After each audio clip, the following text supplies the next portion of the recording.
It's Nolan. What's going on, y'all? It's the kid J Nolan here. Now, as y'all know, Victoria Monet definitely had a breakout year in 2023. Jaguar 2 was a success. The single On My Mama was a massive success. And it wasn't that long ago that I believe MTV was trying to say that she wasn't in the right stage of her career to be on stage. Well, now she's got 7 Grammy nominations that prove they were wrong. And her manager recently came out to talk about this newfound success. I mean, she's been in the industry for a long time doing songwriting, working behind the scenes, giving hits to Ariana Grande, all that good stuff. But now she's experiencing the success on her own merit. She gets to be the name, the face, and the voice behind the actual hit records. So, me being somebody that supports musicians endlessly, I'm always going to be in favor of someone being able to step out and get it on their own. So let's get into this article where her manager talks about the process of building Jaguar 2 On My Mama and everything that they put into it, right? So number one, Victoria Monet's manager, her name is Rachelle Jean Lewis. And she says that they created a cohesive world for her, which led to success and 7 Grammy nominations. They say creating as bulletproof of an identity as possible for the singer-songwriter prior to Jaguar 2 was very critical to their success.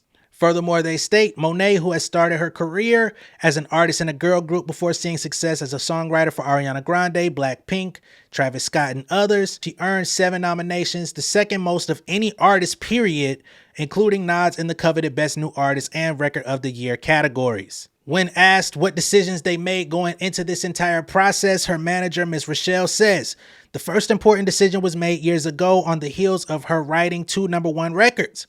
She had an opportunity to open on a tour she was excited about, and I advised that she focus on her artistry and developing an identifiable world and sound specifically as an artist for her fans, right? And she says that was our first tough conversation, convincing someone I just started working with to pause and reflect on the bigger picture. So she had an opportunity to go out there and open up for somebody else and, play to her, at the time, her strengths, right? Lean into what it is that got you to this point. Her manager, newfound manager, by the way, because they've only been working together for a couple years, she said, nah, take a step back. Don't do that. Let's craft out what's going to make you stand out from the rest of the pack. We got to get your look together. We got to get your sound together. We got to make sure that this is ironclad so that the next time you drop, it hits. Sometimes you got to take a couple steps back to take 10 forward. We focused on developing her own sound with longtime collaborator D-Mal. That world became Jaguar, the first project we released independently in 2020, and now Jaguar 2. I A&R'd and co-executive produced both projects and worked alongside her and D-Mal to make something that we were all proud of. The next important decision at that time was choosing to stay independent and partner with Platoon for the first Jaguar, so she had full creative autonomy and as bulletproof of an identity as possible before going back into the major label system. I think that was an excellent move. Remember, Jaguar 1, I actually prefer that album over 2, right? She was fully independent. She was able to go make the music that she wanted, go do the imagery that she wanted, and whatever it was that they came up with in the boardroom, that is exactly what came out to the public. Coming off of the success of that project, she had a lot more cachet, social currency, and numbers to back it up to say, hey, if we partner with another label to put Jaguar 2 out, they're going to have to understand our vision because we've seen success doing it. Back then, she had interest from the majors because of her songwriting success, but I wanted loyal core fans there for her, not just anyone she was affiliated with. So if and when she decided to partner with the label, it would be a true partnership to help amplify her vision. Jaguar 2 was released via Lovelyti Music in partnership with RCA to help her music reach new heights. When asked about Victoria's history starting out as a songwriter before her recording career, Miss Rachelle actually stepped in to clarify a few things to let folks know Victoria Monet actually began her career as an artist, right? She took a step back to provide for herself and keep working, through contractual issues by going into the songwriting arena. And now everything came around full circle. We're about to go into that now. She says this is a common misconception. Victoria did start her music career as an artist. She was signed in a girl group that ended up getting dropped from their label to provide for herself and keep working while sorting out contracts and having developed further under an incredible songwriter like LaShawn Daniels, who wrote hits like Say My Name for Destiny's Child. She tried to keep her dream of artistry alive by songwriting, so it was more a function of survival more so than choice. It can be incredibly difficult for people who have success as songwriters first to be able to brand themselves and differentiate the songs they write for others from their own work. Victoria has always been great at that. Her artistic voice is really unique. After the music was made, I wanted to make sure her visual identity was credible and set her apart.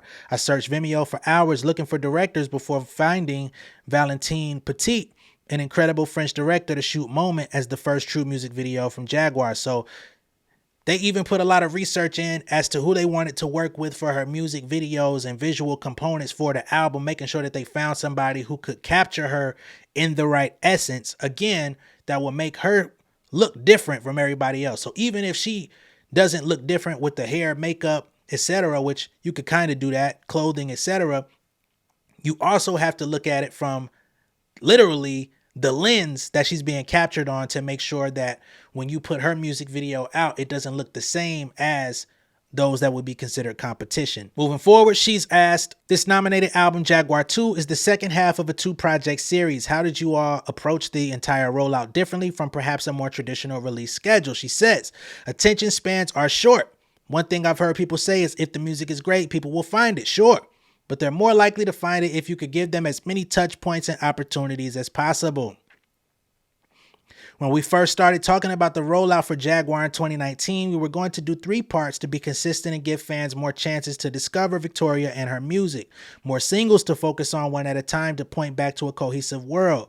We didn't plan for a pandemic to happen in the middle of that process, but we adapted and released 4 singles off a 9-song project to keep it going consistently as long as possible. A lot of the rollout for both Jaguar projects is sustained by content in between our videos and singles, and great press moments thanks to their longtime indie publicist Dana Meyerson. We released 2 singles in 2021 after the birth of her daughter to stay in the conversation. Did her first pre-show award show performance at BET Awards later that year, then revisited the remaining songs for Jaguar 2. After coming back to the remaining music, Victoria felt that something was missing and that she could do better songs. So they set aside more sessions for her to go back and craft some new music, which honestly, these days, that's something that a lot of artists are not doing as much of. They're not actually taking inventory on, okay, what is the status of my music? When I come back to it, do I still love it? Is it still great? Does it still stand up? Today, it's all about the popcorn. If you could heat it up within 30 seconds, put it out. Just keep producing, keep dropping, stay in people's face. At some point, there needs to be a balance between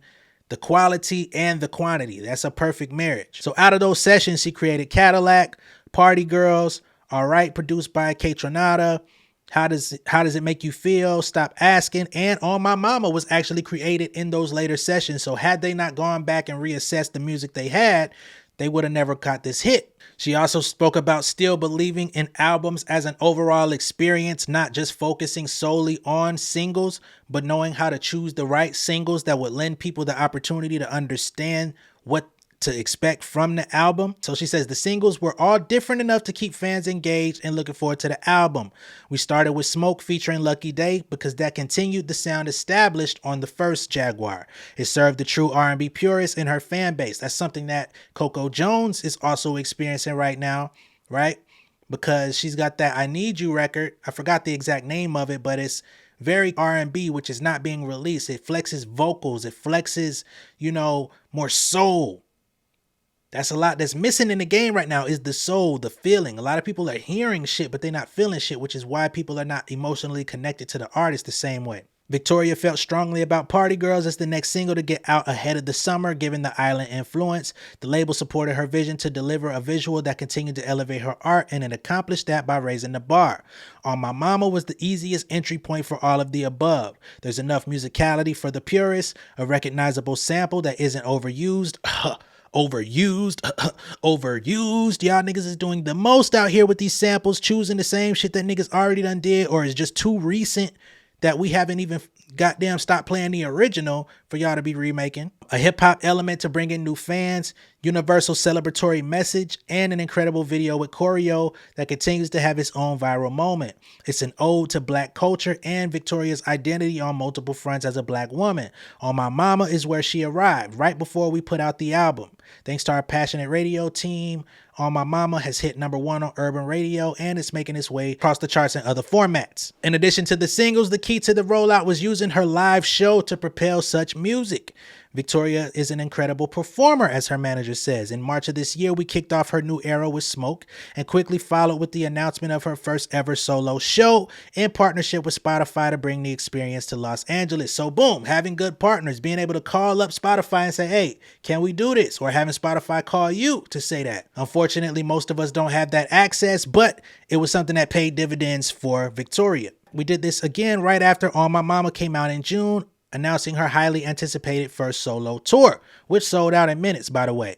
By the time the album came out, we had a sold out tour for loyal fans and so much positive feedback. The tour intentionally brought most of the songs on Jaguar 2 to life to keep people going back to the album after its release.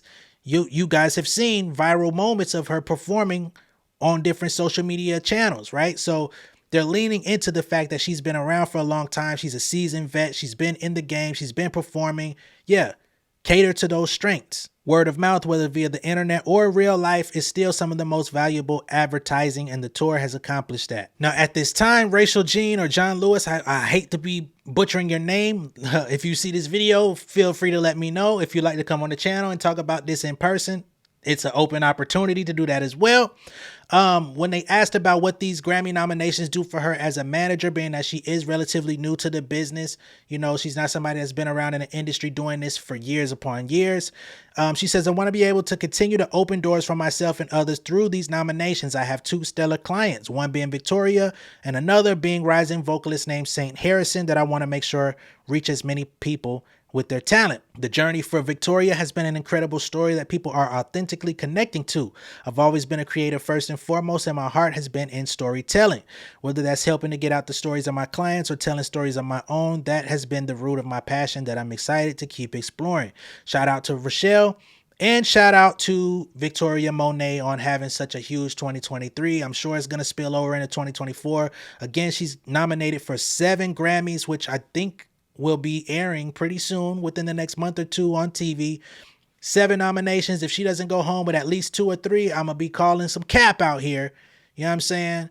What the fuck y'all putting her in the category for if y'all ain't going to give her nothing? So keep your eyes peeled for that. And that's all I got for y'all in this video. Let me know what y'all think down below in the comments. Be sure to like and share this video. If this is your first time seeing me on YouTube, go ahead and subscribe to the channel. Hit the post notification bell for all updates. And I will see y'all on the next one. Much love and respect. Y'all stay safe out there. Peace. King of my city and cul-de-sac. Coming out swinging like soldier rag. Leading my people like quarterback. Boy, I study this shit, I'm an almanac. Had to get up and grind. Knowledge is booming, I'm here to apply. Came with the chip and the dip, it just single the mind. We finna do more than survive. I need my check. Spinning the block for the gouda. We hitting the jeweler to flood out the net. We don't do beef for computers, I'm straight out the sewer. We come when you rest. Niggas be looking perplexed, so keeping my foot on their neck.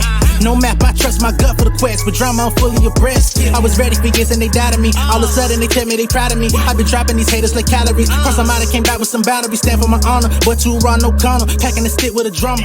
Wanna catch my bad, won't fumble. I done came too far to be humble.